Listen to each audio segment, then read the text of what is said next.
What's up, kinfolk? Welcome to the #1 college football show. I am your host, RJ Young. Thank you for watching on the Fox Sports app, YouTube, or listening wherever you get your podcast. Today on the show, we got to talk about our tiers in college football. Who has the deepest quarterback room in the sport? Who cannot afford to get the starter hurt?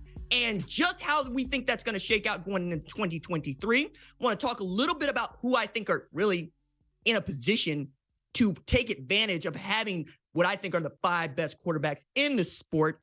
But it is March, and right here on the college footballs, we don't really talk about college basketball, so March for us is spring football, right? And spring football gives way to the NFL draft, right? You understand. That's why we're leading the show with the #1 pick being traded from the Chicago Bears to the Carolina Panthers. And the Panthers gave up a lot to get the #1 overall pick. 2 first-round draft picks, 2 second-round draft picks, and a DJ Moore, which is a big deal for the Panthers because that was their best receiver. Now, Justin Fields has dudes, DJ Moore, Chase Claypool, Darnell Mooney, Khalil Herbert, to help him at Chicago.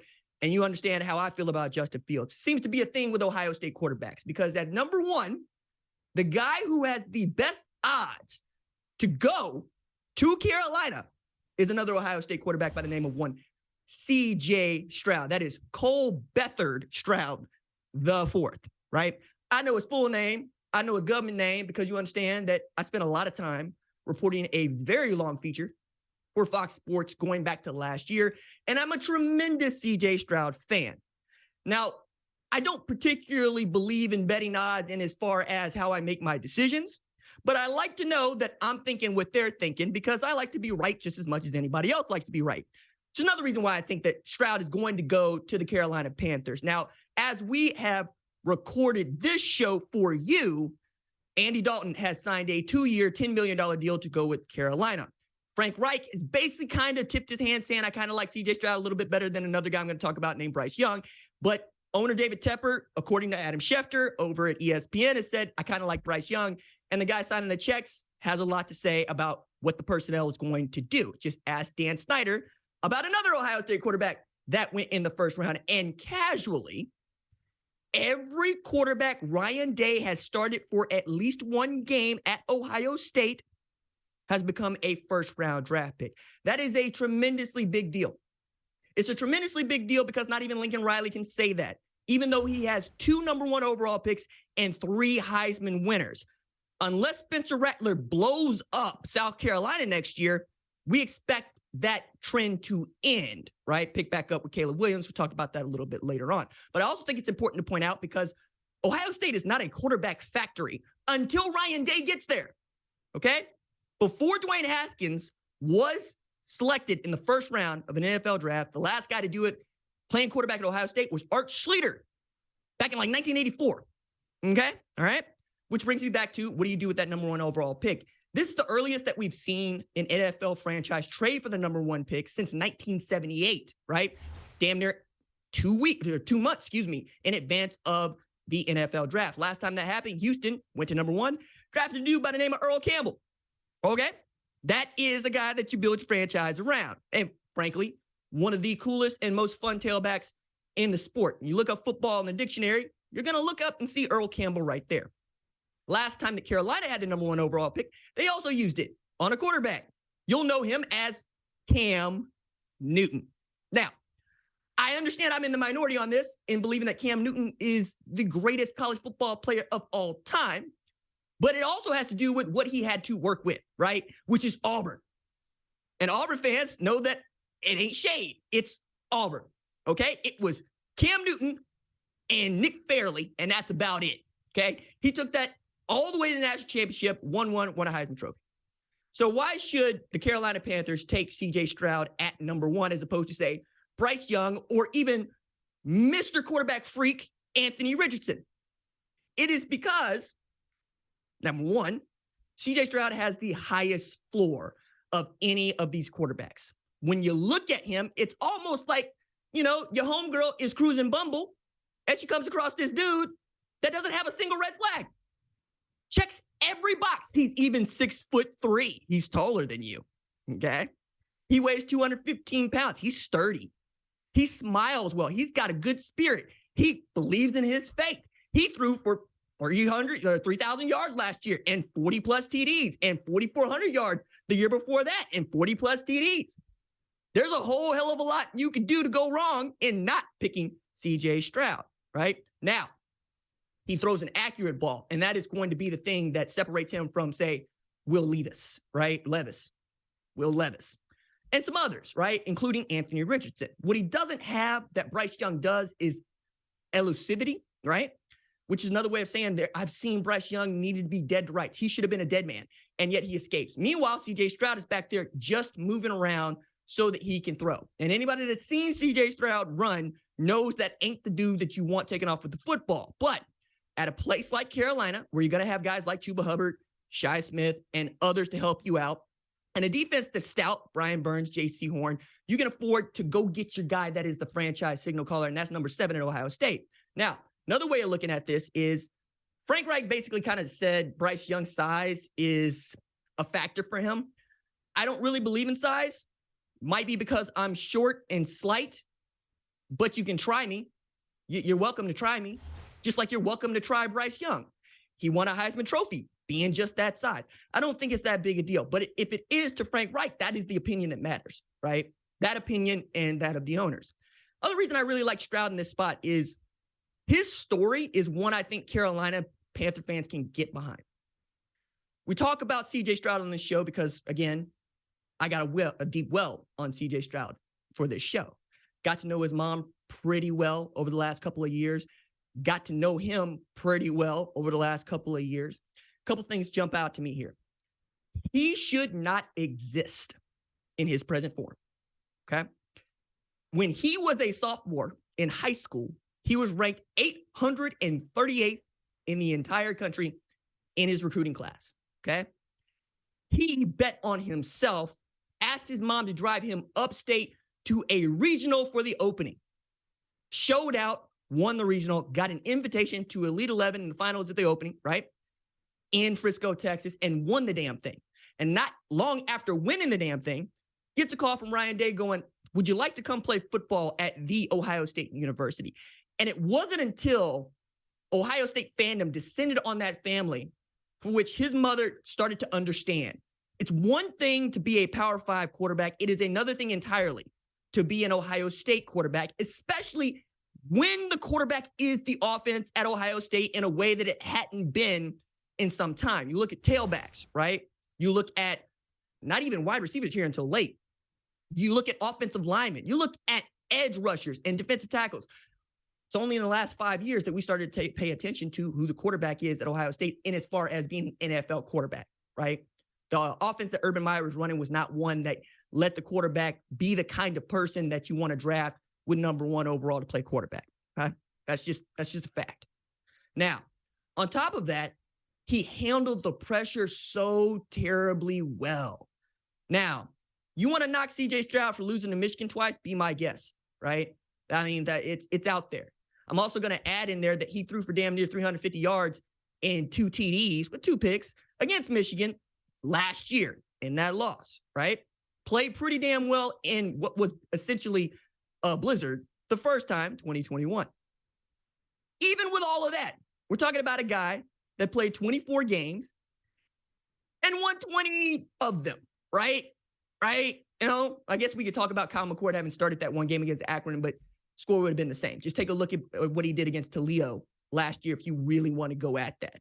But it's also a man who went up against the best defense the sport had to offer and put him on the ropes. Like, if Kirby Smart isn't in his football brain to call a timeout when we knew a fake was going to come, that game goes to Ohio State. Because you're looking up and you see that CJ Stroud was taking apart Kirby Smart's defense. And I'll add this.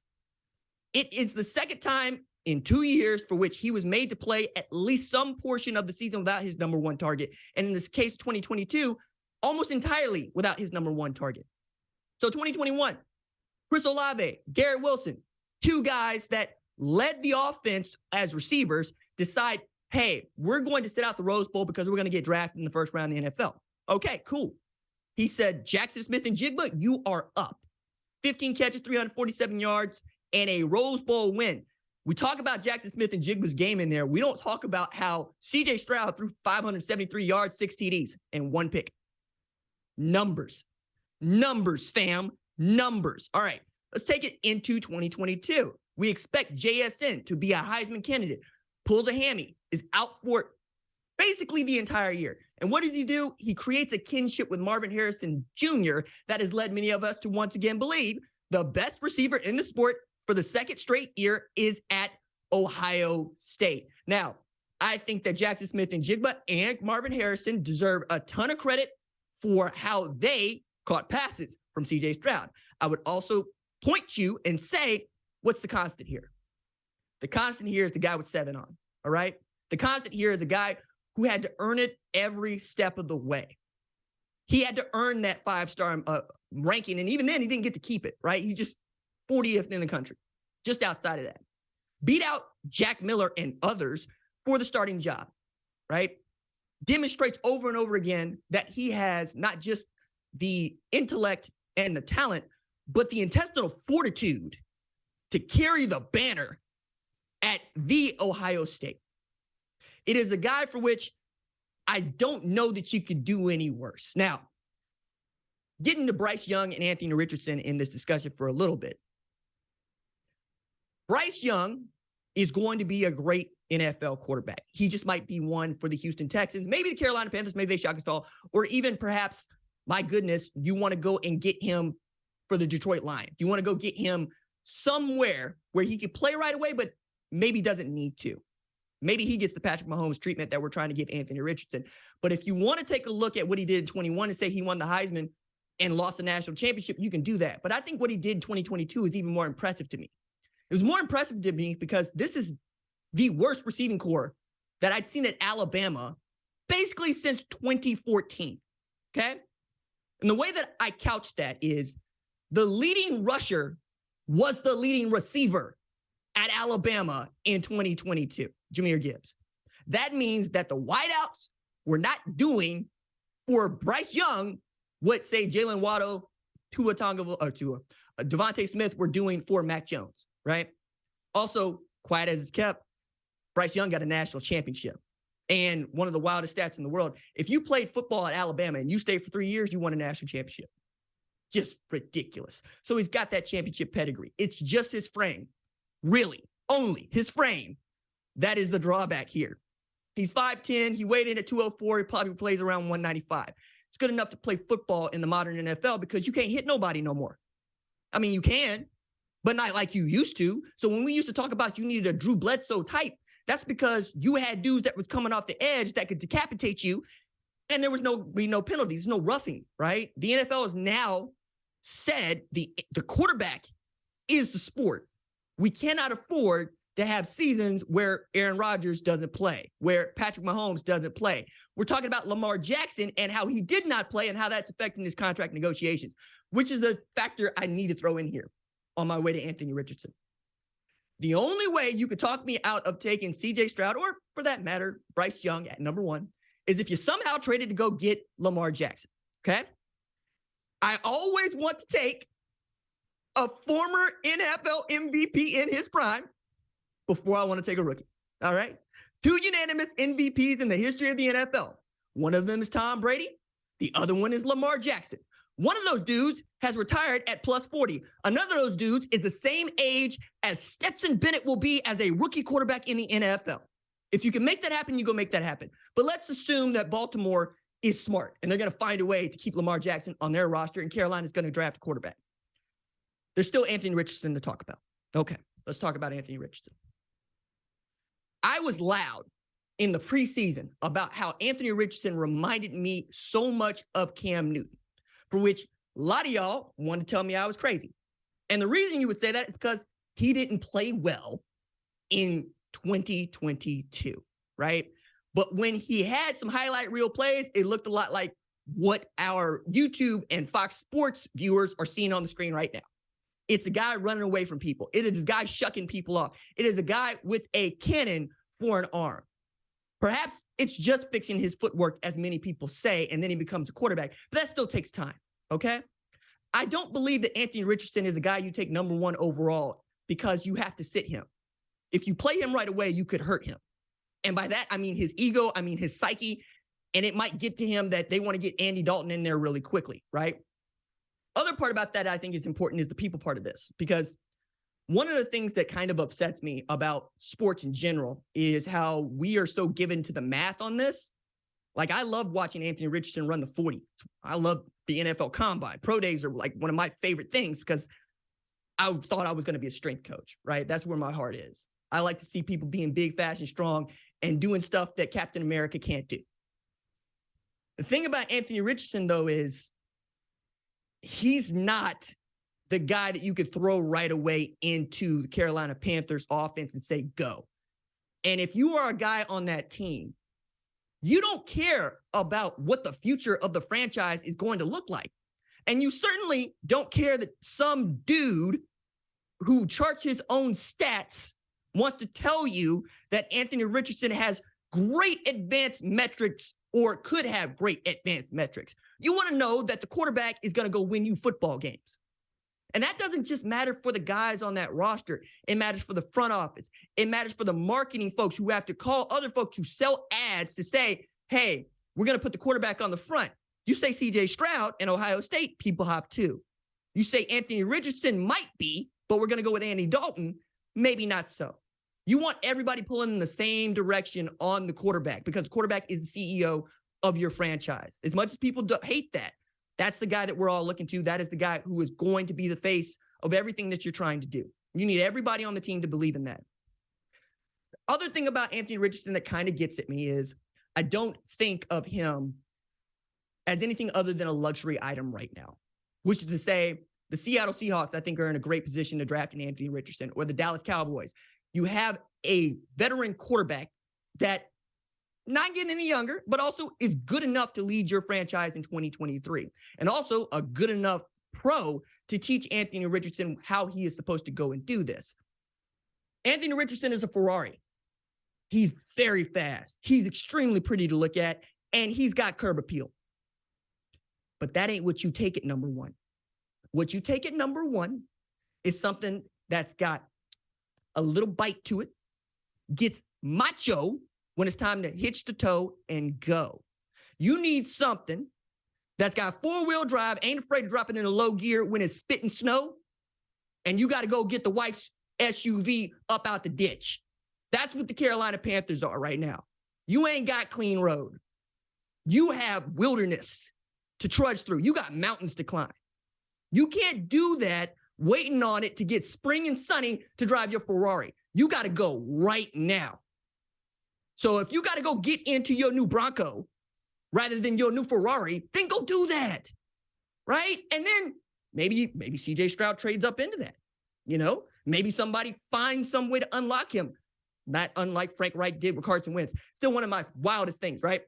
Frank Reich turned Carson Wentz, Nick Foles into Super Bowl caliber quarterbacks. What do you think he might be able to do with a guy like CJ Stroud, who is ready-made right now to put a football anywhere he wants to put a football and over them mountains, okay? That's how I see this going for Carolina as of today. Caveats. NFL draft is weeks away. People make moves all the time. Free agency news is happening over and over again. I think we're going to see more people trade up, more people trade down. I don't see Carolina getting off this number one pick. I don't think you trade up there without knowing that you're going to go get your guy. It's about whether or not you want to tell people you want to go get your guy. But I think Carolina is going to be smart about this, right? Just do what Cincinnati did. Hey, is Joe Burrow the best quarterback in the draft? Cool, let's go get him. A couple years later, playing the Super Bowl, all right? It ain't got to be that hard. And I know it sucks to say that because it makes it feel like you and I can do the job, but that ain't where our job begins. Our job begins the job begins in rounds 4, 5, and 6, right? That's where the job begins because those first 4 rounds are only for guys that make my 53-man roster. And if I got to kick off, say, a defensive back that can make us a little bit more solid for a guy like Anthony Richardson, who I'm betting on down the line, I got to know that I'm already going to get what I want out of Anthony Richardson, and it's not going to hurt my football team, right? So that's how I see this thing going. as you know, I'm a CJ Stroud fan. I don't hide that, right? I'm also a fan of Bryce Young for that matter. But I'm going to lean toward a high floor here because I'm a high floor kind of guy. I want to know how far I can fall before it gets bad. I said it once, I'll say it again. Anthony Richardson is a great football player. And I think the coolest thing that we could say about Anthony Richardson right now is that nobody but nobody has said that man can't be a quarterback in the NFL. Look, it wasn't that long ago that Bill Polian was telling people he didn't think Lamar Jackson could be a quarterback in the NFL. That is progress, my friends. We're looking at Anthony Richardson going, no, I see Josh Allen in there, as opposed to, does that dude need to be playing H-back, tight end, wide receiver? No. We're going to fix his feet, going to give it a little bit of time, and we're going to go watch him cook. I love that. I love that. We are evolving, even in a conservative sport like the NFL. You know what else is conservative like the NFL? College football. Right? So that's how I'm going to transition from talking about a couple of guys that were playing in front of our eyes to talking about a few guys, some rooms that are going to be playing against in front of our eyes come fall on Saturdays, right? So the way that we talk about this is we broke these quarterbacks, or I broke these quarterbacks into tiers, quarterback rooms into tiers, because not long ago, some backstory on this, producer Tyler asked a really cool question about transfers and transfer quarterbacks, and I'm me, so I went nerd, and I looked at all 65 Power 5 teams, plus Notre Dame, right? Power 5 conference teams, and I charted the depth charts, and I charted the battles, because I wanted to know a very specific answer to a very specific question, which is the best way to start any sort of research hypothesis. Last year, I think one of the strengths of Michigan was not just J.J. McCarthy, but because J.J. McCarthy knew Cade McNamara and Alan Bowman were behind him, okay? Alan Bowman, probably going to be the starter at Oklahoma State this year. Cade McNamara, probably going to be the starter at Iowa this year. That's not true of Michigan anymore, right? It is J.J. McCarthy, and then you hope and pray, right? So that led me to the question of depth.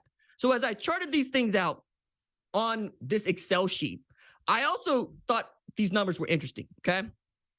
Of the schools that play Power 5 football, 42 of the projected starters will be transfers. 42.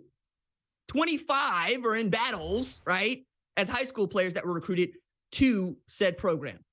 Another way of getting at this is to say, my goodness, how deep does this go? So getting back to tiers.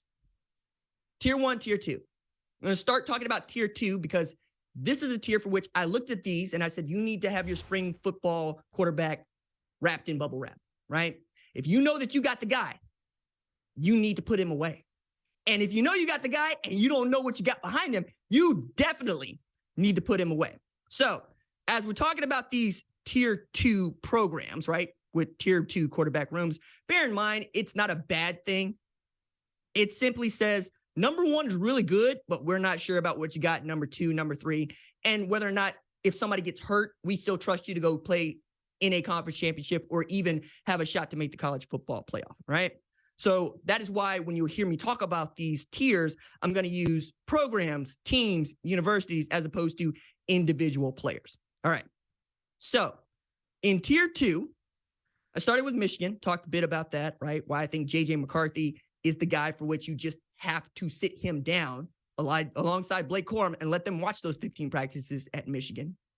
It's also because you need to find out what you got at 2 and 3, okay? You need to know what happens if the worst should happen, right? And J.J. McCarthy is one play away from being on the bench during the fall. Other teams that go into this list, Penn State, Drew Allar, right? What's behind him? Alabama, sort of, because we don't know who the starter is going to be, and nobody felt really great about how Jalen Milroe played in his one start in relief of Bryce Young against A&M, because A&M went 5-7. Same A&M that beat the hell out of Florida, led by Anthony Richardson. That ain't what you sign up for your quarterbacks anymore at Alabama. Now, we'll see how that changes, or if that changes with Tommy Rees as the offensive coordinator. But we all expect him to go into a battle with Ty Simpson for the job. But it's because neither one of those guys has really set themselves apart. And I don't think that's a good thing if you're Jalen Milroe and you already had a shot to basically show everybody what you're capable of, and you put the ball on the floor and damn near lost the football game, all right? Nick Saban ain't going to do what you putting the ball on the floor. Next on that list for me in tier 2, no, I had Alabama in tier 1, so I'm already getting ahead of myself. Let me correct that. Yes, so I had Michigan, Penn State tier 2. Florida State, my goodness, that's where I looked at Alabama. Florida State I got at tier 2 because Jordan Travis is your guy. Okay, who else you got? Trayshawn Ward is at Kansas State, by the way. Trayshawn Ward, who was great tailback at Florida State last year. Tier 2, Texas Christian. Chandler Morris is interesting.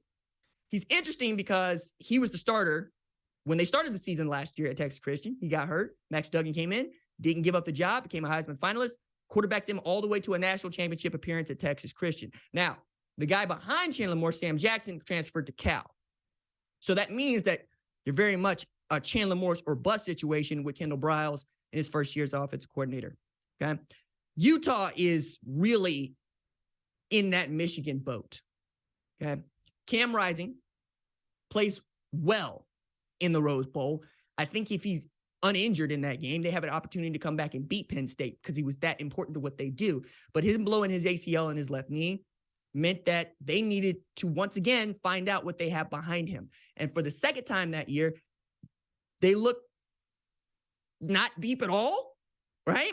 Because as I was thinking about this, I went to go check out what Andy Ludwig, offensive coordinator, said about his quarterbacks and how he's going into the spring. He has said in the same breath, Cam Rising is going to start September against Florida. He also ain't going to do much in the spring.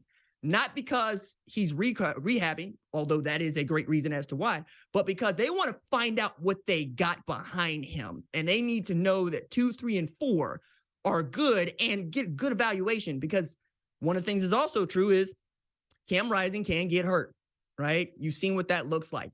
Even against Washington State, when he chose to set out that game, we didn't feel real great about what we saw. So Andy Ludwig's got to figure that part out. Colorado's also in the same boat. As a matter of fact, I'm doing this, right? And I'm going through my notes and I'm seeing who I wrote down as backups for said program. And my goodness, behind Shedeur Sanders, you have one player who played Power 5 football, even college football, that you might think about, but not really. Because Deion Sanders was very clear about saying, I got the quarterback. We all know who the quarterback is, which is another reason that you might not see a whole bunch of high-profile transfer quarterbacks end up at Colorado this year. They don't want to go to a place where they don't think they have an opportunity to compete. Now, that said, I put out this tweet earlier on Tuesday, basically just because I felt like I needed to say it. We had Caleb Williams throw 40-plus TD passes. We had C.J. Stroud throw 40-plus TD passes. Shedeur Sanders threw 40 TD passes against 6 INTs at Jackson State last year. 40-6. I mean, thank you, producer Tyler, who flew in this tweet so I don't have to go off my memory here. Look, Drake May, 38 TDs, 7 interceptions. Sam Hartman, 38 TDs, 12 interceptions. Bryce Young, 32 TDs, 5 interceptions. I went down the list before because I ran out of room because characters and whatnot, but J.J. McCarthy was a 22-5 guy, right? Bo Nix is like 29-7 guy.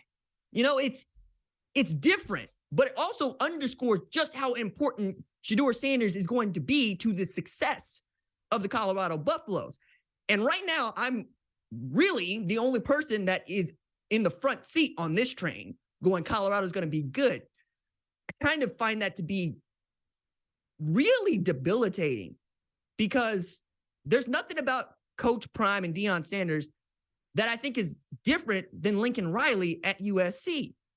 Matter of fact, maybe the difference is that Lincoln Riley inherited a really great job at Oklahoma. Like, it was ready-made and built to go to the college football playoff. Deion Sanders has to flip around a 1-11 program at Colorado, but USC was 4-8 when Riley got there, and all he did was raid the portal. Now, I don't want to make it that's harsh. He didn't just raid the portal. He's an outstanding coach, right? And he brought with him an outstanding quarterback, Caleb Williams. But so does Deion Sanders, who not just raided the portal and came out with an outstanding quarterback, but adds Cormani McClain and Travis Hunter. I don't understand, right? And if you got a read on it, tell me, because all the reasons for why I think you doubt Deion Sanders and Shedeur Sanders have nothing to do with football. They are great at football. They win double-digit games in football. Why are we still discussing this as if it's not even a possibility, right? Anyway, they need Shedeur Sanders to stay healthy for them to have an opportunity to reach the heights that I think that they can in 2023, right? Washington, same difference. Michael Penix Jr. is your meal ticket. Keep him up and healthy. At Oregon, we still don't know what we got in Ty Thompson behind Bo Nix. We just don't. Austin Novosad might be the dude that ends up taking that job anyway, but Bo Nix is your starter, and he makes you go if you're Willie Stein coming in from UTSA. You got to get that started and sorted. Clemson with Cade Klubnik, you lose DJ Uiagalelei to Oregon State. He's the guy. You need him to stay upright, get that taken care of with some wide receivers that can catch the ball. Kansas State, we already know what Will Howard is about. I also need to point this out because I don't think at a national level, at least, we talk about this enough.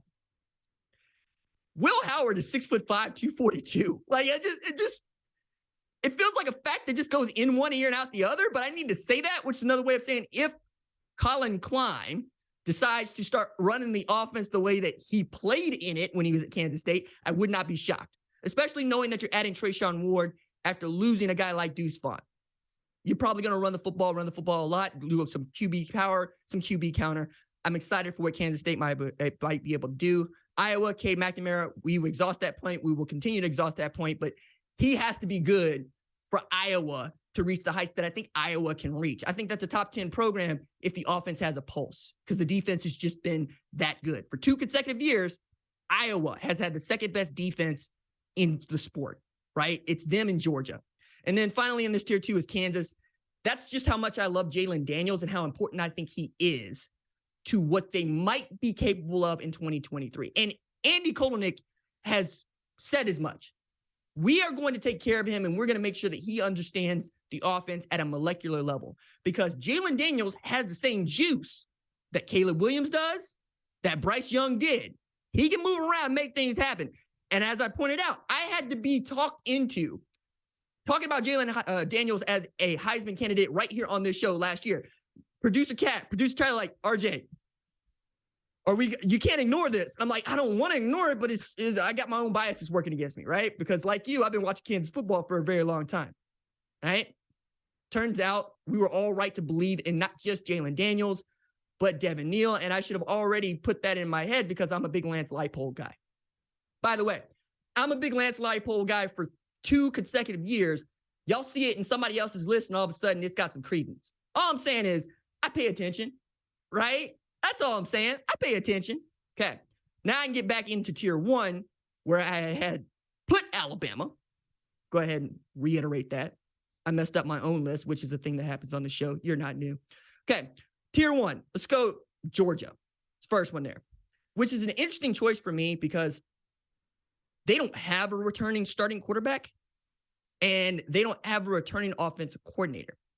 Like, a point that is going to be raised and one I'm going to hammer.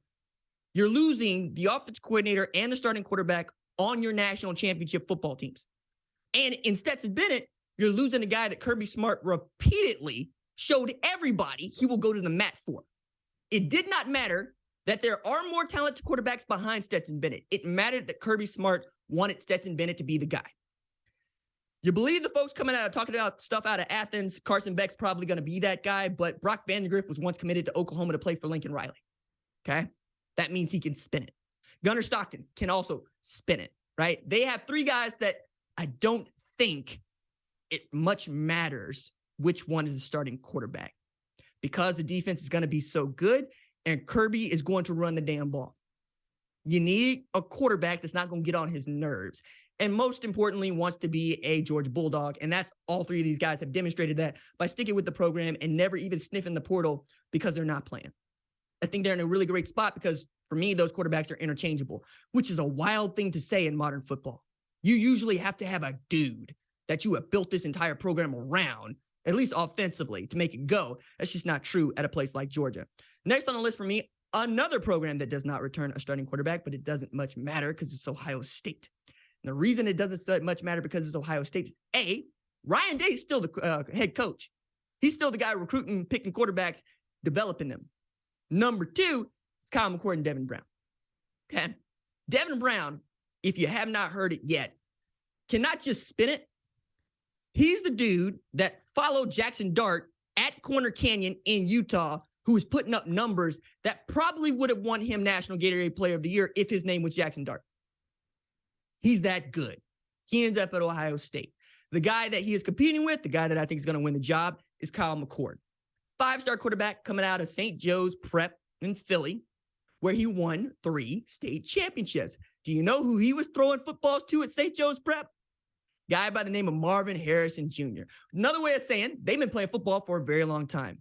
And there are a lot of things that can hurt you in a quarterback competition. But one of those things is not, hey, I have chemistry and a kinship with the best wide receiver in the sport since high school. You might take advantage of that if you're Brian Hartline or Ryan Day. And that can't be seen as shade to Devin Brown. That's how it shakes out. Does it also mean that Devin Brown is not good enough to lead Ohio State against Michigan and maybe get a win? That's how good both of those guys are. But if you're going to make me pick one, I'm going to pick the guy that played with the best wide receiver in the sport in high school and already has that connection, right? One of the things I love hearing quarterbacks and wide receivers talk about is how eye contact and hand signals say everything. They know when people are going to break, how they're going to break. They know that they're reading the same coverages. They know when they got to take a shot, or they know when they can win. That's tremendous. That is huge. And I think you'll see Ohio State take advantage of that. Next on the list, I talked about Alabama, got ahead of myself, but point still stands. I think it's going to be Ty Simpson or Jalen Milroe. I'll mention Ty Simpson is the son of a college football head coach. Those guys seem to already know how to spin it. They certainly have an understanding of the offense.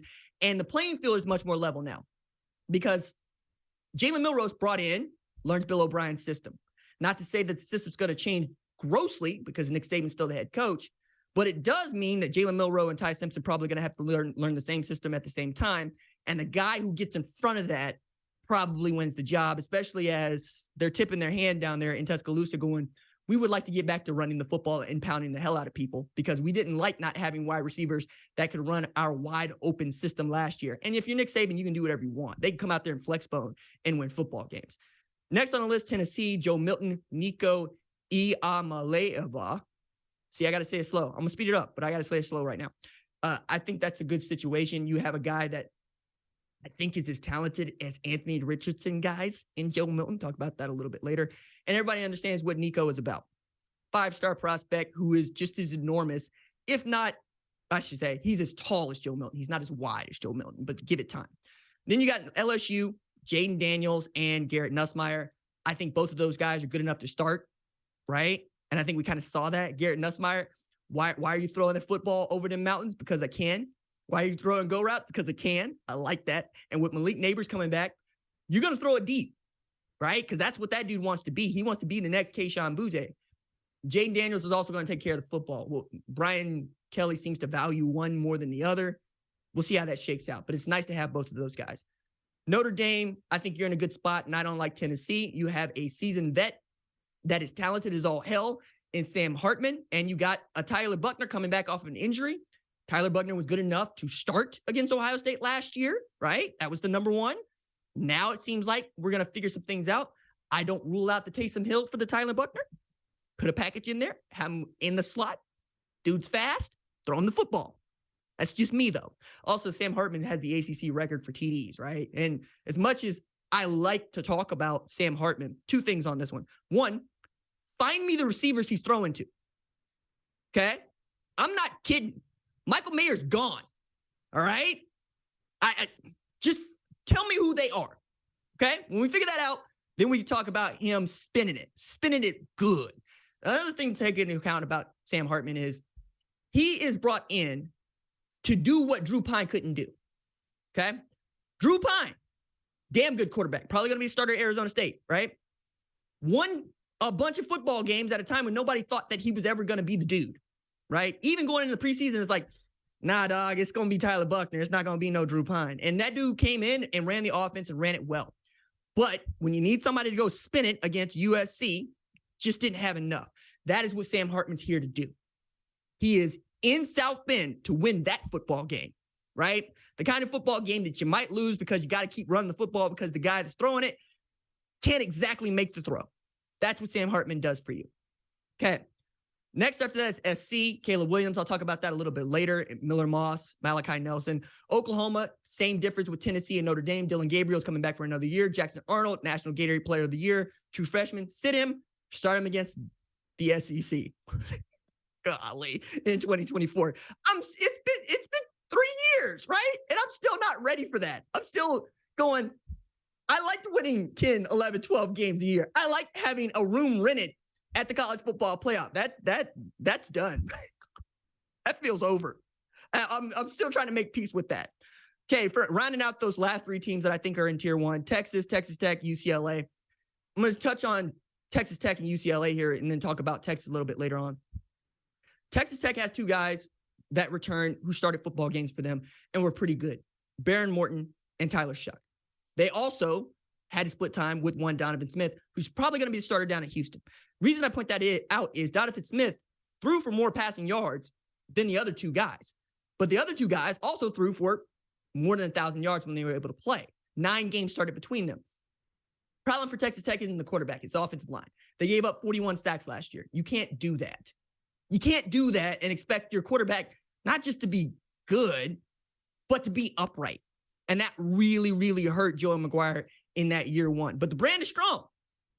Hashtag Bodega Boys. Brand is strong. Maybe Joey McGuire gets that joke. If Joey McGuire gets that joke and wants to tell me about it, I would love to hear it. When I say the brand is strong, because you know the brand Texas Tech and the Bodega Boys, RIP. All right.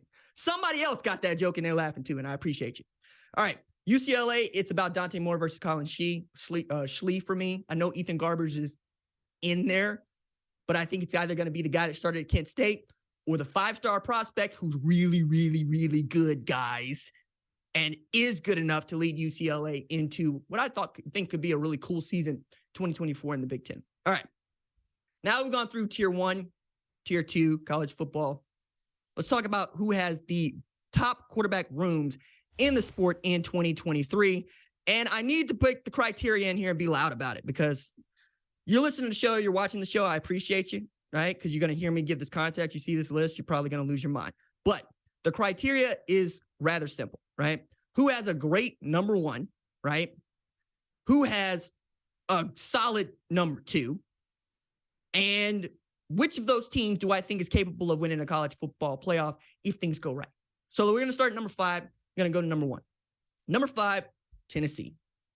I think that was interesting because if you asked me this before the Orange Bowl, I would have told you I don't see it in Tennessee, right? I might be even talking about them and LSU in the same sentence. But because Joe Milton beat up on Clemson in the Orange Bowl and looked good doing it, he has helped Tennessee vault into the top 5 quarterback rooms in the sport for me. Now, I also have to mention Nico Iamaleava choosing to go to Tennessee cemented this for me. You have a starter who can go win you football games, is good enough to get you to the college football playoff, and you have a succession plan that everybody would love. And that's kind of the other part about this, right? You got to have a guy that somebody else wants, and you got to have a guy behind him that other people like, right? One is weighted more than the other, but that is the reason why Tennessee makes this list is between those 2 guys, Josh Heupel is set up for success for the next 4 years. That's as much as you can expect in today's college football. Number 4 on the list, I got to go with Texas. It's not necessarily Quinn Ewers. It's not necessarily Arch Manning. It's the 2 of them. We don't say this enough either. Point to raise. Quinn Ewers and Arch Manning are both former number 1 overall recruits in their respective recruiting classes. You are going to have to look far and wide for the quarterbacks being number 1 overall in either class, choosing to go to the same school to compete for the same job. It doesn't really happen. If nothing else, Steve Sarkisian deserves tremendous credit for keeping both of those guys in the burnt orange and white. Now, people are talking about Arch Manning competing with Quinn Ewers for the job, for which I'm going, that's football. That's what you do. Nobody's job is safe. That's iron sharpens iron, competitive spirit, all of that, right? But it ought to be Quinn, and it should be Quinn. He's got a year of playing in the Big 12. He's going into essentially what I call the contract year, right? Which you're playing for an NFL contract or you're not, right? And Arch Manning, like Jackson Arnold, Oklahoma, is positioned to lead you into the SEC. Let that dude learn. Let that dude figure out what it means for him to not just be a quarterback at Texas, but to be Arch Manning at Texas. That also might mean holding on to his student ID, which seems to end up on Snapchat every month or so. God love him, because we do too. All right. Number 3 on this list for me, I'm going back to Notre Dame. I think, again, it's Hartman. It's Buckner. If you keep both of those guys there, it's also CJ Carr. But that's further down the line. I'm getting deep into the weeds on recruiting. But I really like what I see from Sam Hartman. He has moxie. He didn't buck when his offensive coordinator that probably recruited him Notre Dame chose to take a job at Alabama. He said, I'm at Notre Dame. I'm here to win football games. And I think he's going to have a shot to do just that. Again, it's find me the guys he's throwing the football to. Now, to that point, you probably can't name a bunch of dudes that would catch football from here at Wake Forest. So there's that. But I think between him and Tyler Buckner, you're in a very good situation if you're Marcus Freeman, which is not something that we would have said last October. Last October, it was looking dire at Notre Dame. And we were having jokes here on the show about who's going to figure it out first, Oklahoma or Notre Dame. You can see how that one went for you boys. Your boy did not come out on top in that particular discussion. Okay, number 2 on the list, Ohio State. I've already said Kyle McCord to Marvin Harrison Jr. That is the thing for me. It's also Devin Brown is behind him. I think they're in a really great spot. I think if it's about getting back to Michigan undefeated, they're going to be able to do that. It's whether or not they can win that game. Because we thought it was an aberration in 2021. Michigan said, no. It's our conference now, right? You might not like that it's our conference now, but it's our conference now. And you're going to have to take it back from us. They won it in Ann Arbor. They won it in Columbus. Comes back to Ann Arbor. We'll see which quarterback is the guy leading them into battle. But I really like Kyle McCord and Devin Brown. And then number 1 on the list, USC. All right. To our director, Chris Cheshire, who is a USC alumnus, probably smiling from ear to ear. But let me walk this out. Caleb Williams is the reigning Heisman Trophy winner. Showed up to USC and won 11 football games. The best player in the sport, number 1. Okay. Now, in the Pac-12 championship, your man's Caleb Williams came up with a bum hammy. And rather than play Miller Moss, who we think was totally healthy in that game, Lincoln Riley chose to let Caleb Williams limp around back there trying to play quarterback. That does not speak well of the depth behind Caleb Williams. Because it's one thing to not have another Caleb Williams. Nobody expects you to have that. It is another thing for that dude to be out there on one leg and you still think that you need to play him. Put another way, even Andy Reid put Patrick Mahomes on the bench for Chad Henne because the dude was hurt. That is not what Lincoln Riley did at SC.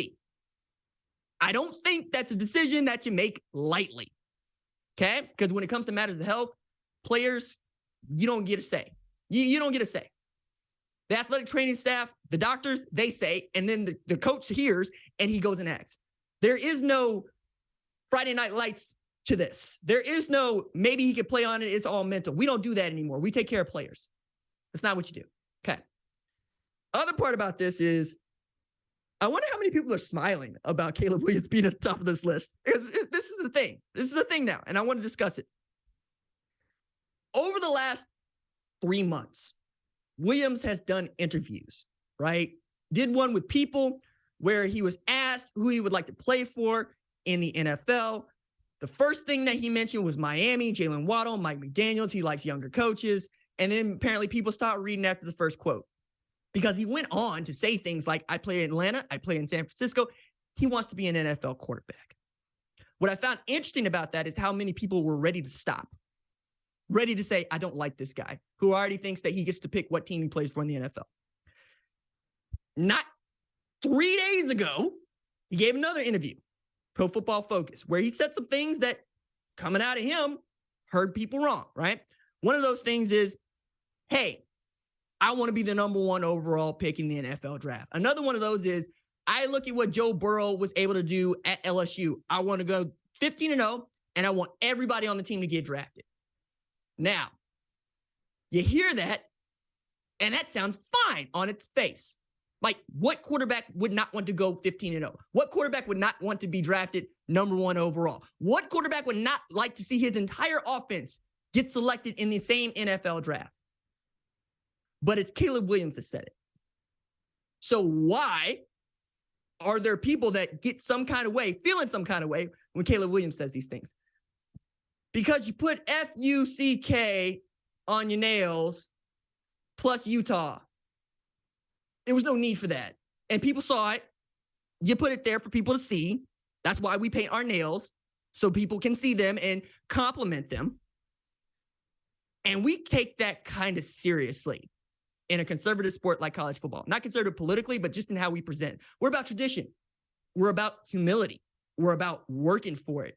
And even if you are the best to ever do it, it behooves you not to say so. Let other people say that. An example of this is Kyler Murray is the best athlete to ever play at Oklahoma. You might fight me and say Adrian Peterson, but I'm going to win that one because Kyler Murray can do things on any field that nobody else could do. But you never once heard Kyler Murray say things like, hey, I want to be the best. He would just kind of say, no, I'm working as hard as I can. It's all in how you position this stuff. But more importantly, he didn't put profanity on his nails and direct it at the team he's playing. And then lose that game and give Cam Rising the opportunity to give the best comeback in the history of comebacks, which is, I hope he liked it. Dog, that's where we're at with SC. Right? When SC is good, they're villains. Producer Tyler made this point. They're villains. Right? Even Pete Carroll, who's a nice guy, was seen as some sort of Darth Vader figure when SC was demolishing people. People didn't like Reggie Bush. They liked watching Reggie Bush. People didn't like Matt Leinart. They liked watching Matt Leinart. People certainly didn't like Ray Malaluga, Brian Cushing. And like, look, I remember that linebacker core and being terrified.